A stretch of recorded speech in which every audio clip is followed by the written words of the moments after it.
Hello guys, so the lighting's a bit dodgy because I've got the window right behind me. It's a bit better if I go here. What was I going to say? God.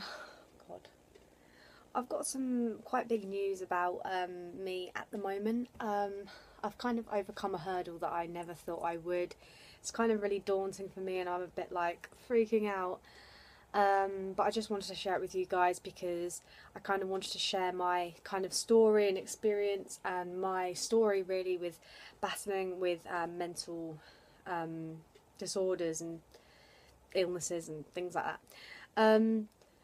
So I don't really know where to begin because obviously I've got new viewers on my channel and as well as people who know right from the beginning, the get set go, what's been basically going on for me and what I've sort of experienced over time. And I guess I've kind of always felt like a failure. Like I've always felt like the abnormal one, almost like the one who has continually been shoved back down to the bottom, unachieving because of mental illness. And it kind of sucks really because it's something that you can't control. It's not because of your choices in a way. It's not like you haven't chosen to sort of fail in a way. You've just kind of been put in that position because basically you're stuck and you can't possibly get around it. So it's been frustrating and I am still like bitter and angry almost that my future, what I'm experiencing now has kind of been a bit ruined because of mental illness and different things. So it kind of sucks that I had to like walk away with terrible grades when I was predicted A's. It was frustrating to only walk away with 3 GCSEs as well, but D's don't really count, but at least it's not like a complete fail. And I mean, I can't control the fact that it came in an important time at school and I was unable to attend, and I kind of missed out on a year of schooling because school just didn't seem to realise that I had a mental illness. And then finally when they did clock onto it and I got my teaching done at home, it was basically too late and I had to cram all of like 2 years into 1 year, and it was just an absolute nightmare. And I just sort of think it's frustrating when obviously I've got to put on my CVs, my grades, and I just sort of think they're going to look at that and think I'm just, stupid. And I'm just like so frustrated because I've always been that person who has wanted to achieve big, and like when I was at primary school I was always like in the top sets, and they were always saying to my parents, oh, she's a really bright girl, and like all my classmates would ask me how to spell things, and I felt like I was going to be one of the high achievers, not the top people that like getting A stars and like the masterminds, but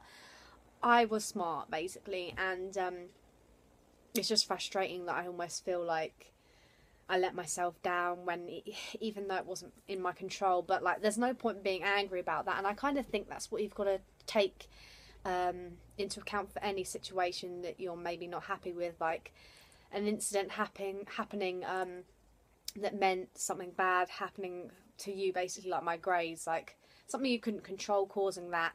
You have no control over that. That's happened now and you can't change that. So you could either choose to move on from it and make sure that your future's bright and do the best that you can with the circumstances that have happened, or you can choose to be bitter, angry and upset about it and then have that basically rule your entire life, and then it's not going to actually do any good for you. So I think that's kind of the approach that you need to take in everyday situations when maybe things haven't exactly gone how you planned, or unfortunate events have occurred which have caused you to kind of basically slip up like I did. So yeah, basically I obviously had all that terrible time of schooling and everything, and because of like depression, anxiety, agoraphobia, and like not wanting to leave the house and stuff like that. So at least I can say now that I'm past through all of that. And then you guys know that I've sort of struggled with like body dysmorphia and like a fixation with my appearance, mainly my makeup and everything, particularly my eyes.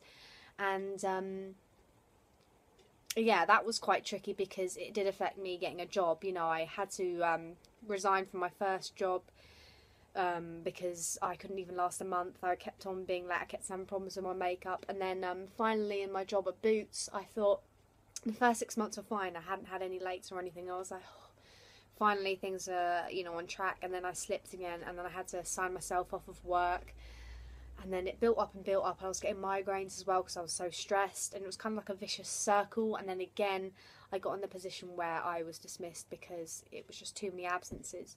So that could have knocked me down, and I could have thought, right, that's it, I'm done. You know, what can I do? I can't work. I'm not capable. What, you know, I might as well just give up because I keep on failing at everything, and like just like I did at school. That's the basically the negative speaking, you know, the negative Gemma, like, you know, just give up. But I thought, no, I'm going to let this spur me on, and I'm going to prove them wrong and prove that I can do it. So I went out that same day and basically looked up a load of jobs online, applied. And I actually walked into a store called Next, and just walked in there by chance because I saw that they were recruiting outside, but they had a website, and I just sort of said, is that still applicable?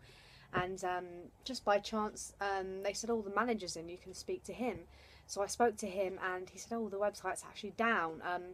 I'll give you a phone interview. So I got through that, and then I got the job, and it was just by chance because apparently the website one is just really difficult to get through. So it was just by chance that the website was down, and he did that. And yeah, so I kind of think little things like that are meant to happen for a reason. Like, I don't think anything is coincidental, because I mean, I never walk into a place, if I see that it's recruiting outside that says to go on the website, I will go on the website. So I mean, and I never really thought to apply there as well. So it's really strange how little things can kind of like lead you to where you're meant to be. So this was unfortunately only a Christmas temp job, and because I got dismissed from Boots in November, I thought, oh, crap, it's Christmas, what am I going to do? I'm not going to be able to afford anything. And that's, you know, obviously the biggest concern, the biggest stress is how am I going to cope, how am I going to live? So it is frustrating, and it was just horrible because I thought, oh great, I'm in this position again. And luckily things have been increasingly like getting better, and I am getting ready in a normal time. This morning I got ready in half an hour. For me, that is amazing. That is incredible. That is just beyond explanation, which is very different from 2 hours. And I used to have a big thing about wearing false eyelashes every day, because I always used to be sort of fixated on my eyelashes anyway, but just my normal ones. I used to have to curl them, and they used to have to look right and everything. And then just randomly I tried out false eyelashes. I'd never worn them before. It was just totally different for me. And then I kind of thought, obviously because you're used to seeing the long, amazing eyelashes that are the fake ones, you sort of get used to that, and you think, oh god, without them I look like an alien, you know, I look like I haven't got any. So then that's what caused me to wear them every single day. Like, I was wearing them all the time.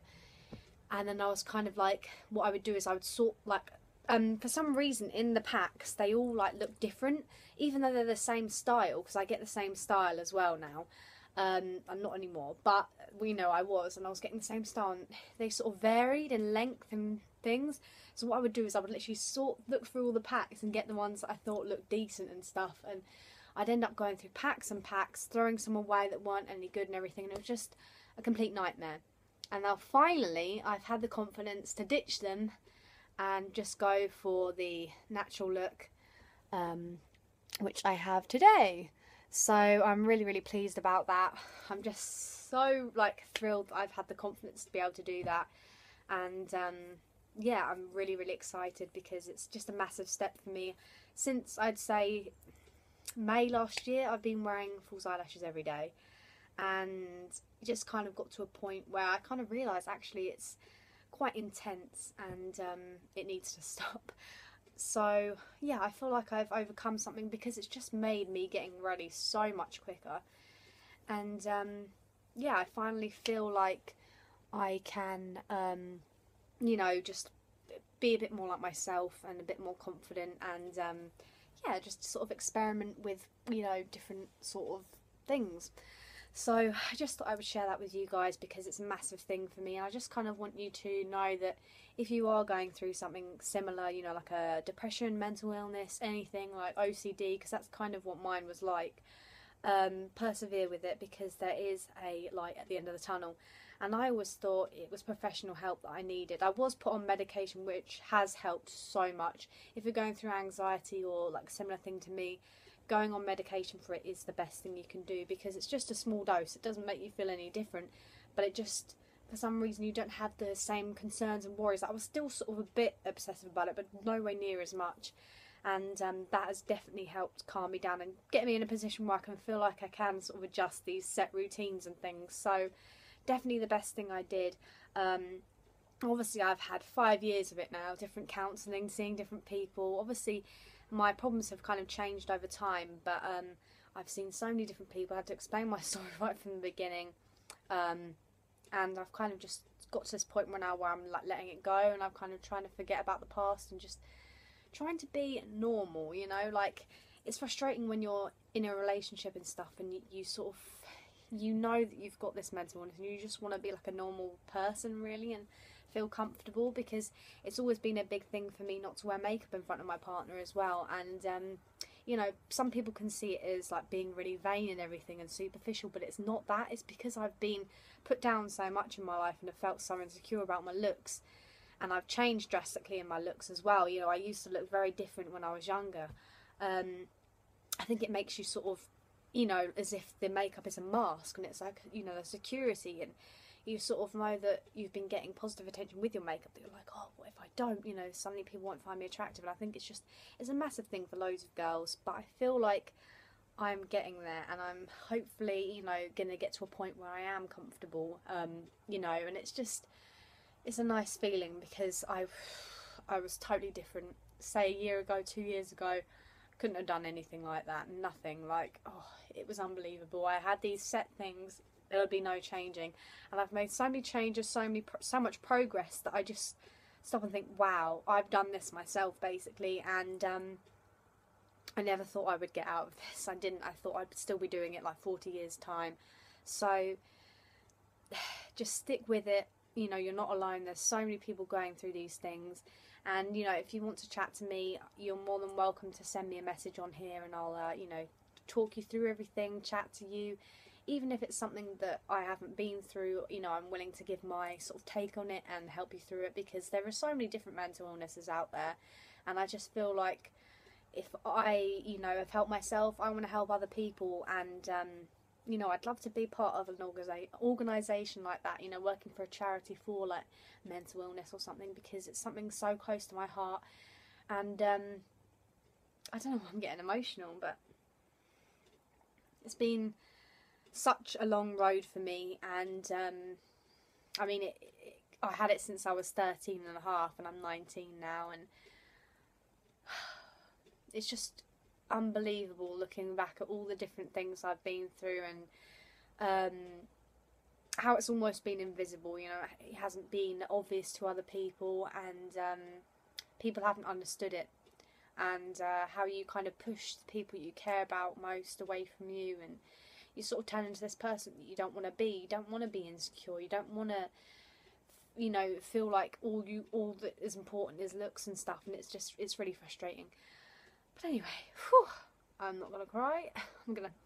Not gonna cry.